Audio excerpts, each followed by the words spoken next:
সীমান্তে বাংলাদেশিদের দেখলেই গুলি করে ভারতীয় সীমান্তরক্ষী বাহিনী বিএসএফ। তবে এবার নিজেদের দেশের নাগরিককেই গুলি করেছে তারা। ভারতীয় সংবাদ মাধ্যম এনডিটিভির এক প্রতিবেদনে এ খবর জানানো হয়েছে।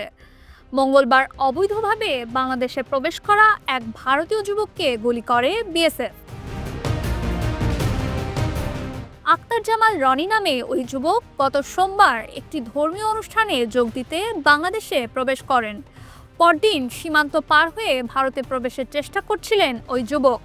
সে সময় তাকে গুলি করে বিএসএফ। বিএসএফ ত্রিপুরা ফ্রন্টিয়ারের মতে যুবকের সঙ্গে এক নারীও ছিলেন।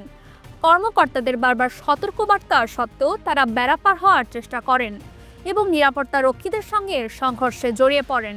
এমনকি তারা একজন নিরাপত্তা রক্ষীর বন্দুক কেড়ে নেওয়ারও চেষ্টা করেন বলে কর্মকর্তারা দাবি করেন। এই দুজন পশ্চিমবঙ্গের পুটিয়া গ্রামের বাসিন্দা। Naushin Taslim Rahman, Dhaka West news.